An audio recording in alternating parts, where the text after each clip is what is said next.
Hi Plan Kids! Good afternoon! Ngayon po ay Lunes ng hapon at tayo po ay nandito ngayon kasi maglilipat ako ng mga halaman na na-haul natin the past week, no? Yung Kalashena, kay Shena actually. Mostly kay Shena na lang pala kasi yung yung mga na-haul ko sa farmers at saka yung galing kay Precious ay naipat ko na. So, napakita ko yun sa live ko pero mamaya papakita ko rin sa inyo pagkatapos ko nito. So, ipapat natin sila, i-transplant natin sila itong mga ito, tapos ipapakita ko sa inyo yung mga kung saan natin sila pinesto, mas lalo may mga nasa taas. Okay? Hahanda ko lang tong ating soil mix.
Okay, so ginawa ko lang sandali yung lupa natin. Yung lupa natin ngayon ay mix ng kulang pa. Bago isip. Kaya mo.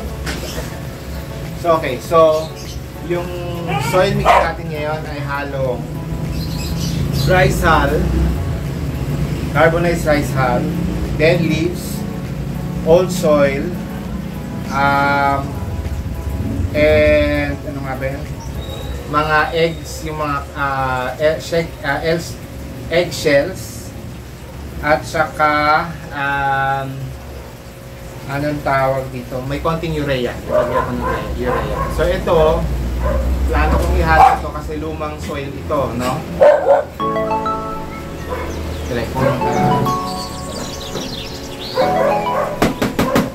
So itong lumang soil nitong ano nga ba to? Itong golden humalumena, ililipat kasi natin. So, yung soil nito super old na. So, gagamitin natin. I-mix natin sa bago.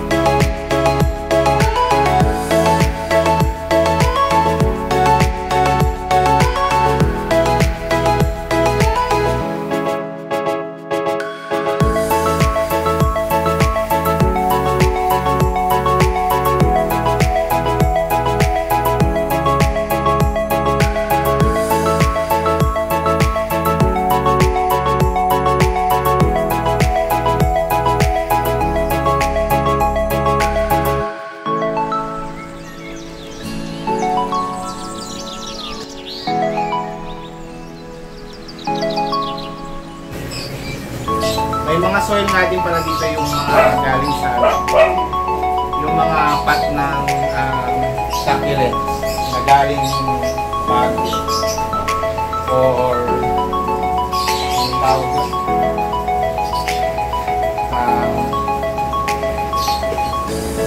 So galing, either galing Baguio yun or Benguet.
So, eto po, natapos na tayo sa replanting natin. Actually, napapansin nyo, ang dudungis ng paso, di ba? Hindi ko na kasi hinugasan pagka halimbawa meron akong tinanggal na halaman dahil patay na. Stocking. Lagay ko lang ulit yun pagkatanggal ng lupa. Tapos, patay na lang tayo ulit ng bagong halaman. At ngayon, may dumating na tayong mga halaman, kaya natin nilipat sila. Okay? So, I hope nagustuhan nyo itong ating ginawa. Ito po si Quineps. Ito si Alocasia stingray. Si Syngonium neon robusta. Black Humalomina. Golden Humalomina. Sabi nung seller, Calathea rosco. At saka yung aking Red Red Anderson. Okay? So thank you very much for watching. This is Plant Tatay Barry of Antipolo saying bye, plant kids!